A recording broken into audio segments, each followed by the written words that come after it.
Box section போயாச்சு. சித்தப்பு நீங்க எப்போ வந்தீங்க? இந்த கடையில என்ன மேக்ஸிமம் அட்ராக்ட் பண்ண விஷயமே இந்த பாக்ஸ் தான். பிடிஎஸோட பாக்ஸ். இதோட பிரைஸ் வந்துட்டு 106 ரூபாய். இதுல வந்து 2 பக்கமும் ஓபன் பண்ற மாதிரி இருந்துச்சு. இந்த ரெட் கலர்ல கன்னத்துல கை வச்சு உட்காந்துருக்காரு இல்லையா, அவர் பேர் உங்களுக்கு தெரிஞ்சுன்னா கமெண்ட் பாக்ஸ்ல சொல்லுங்க. யாருக்கு அதிகமா அவரோட பேர் தெரியுது அப்படின்னு பார்க்கலாம். அதுக்கப்புறமா இந்த ஆர்கான்சா சாரி இதெல்லாம் இருக்கு இல்லையா, அந்த மெட்டீரியலையும் பாக்ஸ் நிறைய இருந்துச்சு. இது வந்து வலுவலுன்னு சூப்பரா இருந்துச்சு பாக்குறதுக்கு. கொஞ்சம் லைஃபும் இருக்கிற மாதிரி தெரிஞ்சது, சீக்கிரமே பிஞ்சு போகாத அளவுக்கு.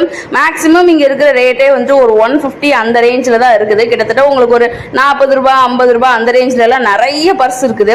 அதுக்கப்புறமா பென் கலெக்ஷன். எனக்கு இந்த கியூட்டான பாண்டா ரொம்பவே பிடிச்சிருந்துச்சு. பாக்குறதுக்கு அவ்வளோ கியூட்டா அழகா இருந்துச்சு. அதுக்கப்புறமா ஸ்ட்ராபெரி பென்னு, ஸ்ட்ராபெரி ஷேப்லேயே சூப்பரா மேல கார் பண்ணி அதை மோல்டுல வச்சு பண்ணியிருந்தாங்க. ரெண்டாவது வந்து இந்த ப்ளூ கலர் யூனிகார்ன், இதுவுமே பிடிச்சிருந்துச்சு. இந்த பெண்ணோட பிரைஸ் வந்து 16 ருபீஸ். இங்க நான் என்னென்னலாம் வாங்கியிருந்தேன் அதோட பிரைஸ் எல்லாம் என்ன அப்படின்றத ஷார்ட்ஸ்ல மென்ஷன் பண்றேன், நீங்க செக் பண்ணி பார்த்து